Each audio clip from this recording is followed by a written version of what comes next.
DJ विरुद्धचा जो तुमचा मुद्दा आहे तो आवाजासाठी आहे की संस्कृती जपण्यासाठी? आवाजपेक्षा संस्कृती. जेव्हा गणेशोत्सवाची सुरुवात झाली, ब्रिटिशांच्या विरोधात लढा देण्यासाठी ही सुरुवात झाली. पण 2006ला ह्याच गणेशोत्सवाला एक रोग लागला, म्हणजे डीजे. डीजे म्हणजे डॉल्बी साऊंड सिस्टम, साऊंडचे भिंती आणि त्याला वाजवणारा तो डीजे. आपली संस्कृतीच नाही ना डीजेची. आज एक मंडळात 50 ते 100 कार्यकर्ते असतात, नॉर्मल मंडळात म्हणतो मी.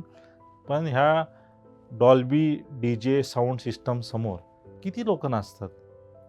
अहो, 1,500 2,000 हजार मुलं मुली नाचतात. कुठून येतात कोणालाच माहिती नाही, पण येतात नाचायला. कुठल्या गाण्यांवर नाचतात? छम्मक छल्लोवर नाचतात. अहो, ते गणपती पण असं कानाला हात लावत असेल की बाबा काय माझे भक्त काय करते. मागच्या वर्षी माझ्या ऑफिसला एक आजी उत्सव झाल्यावर 2-3 महिन्यांनी आले. त्यांना भेटायचं होतं मला. पण म्हणले माझा नवरा वारला गणेशोत्सवाच्या दरम्यान. तर मी म्हणलं आता कंडोलन्स दिला नाही, म्हणलं वाईट झालं. नाही म्हणलं याला मुख्य आरोपी तुम्ही आहेत. म्हणलं मी का, म्हणजे माझं काय संबंध? म्हणलं ज्या मंडळांना तुम्ही आर्थिक मदत करता ते तुमच्या जोरावरच ते साऊंड सिस्टम किंवा भिंत्या लावतात. त्याच दिवशी विसर्जनच्या मिरवणुकीत ते वारले.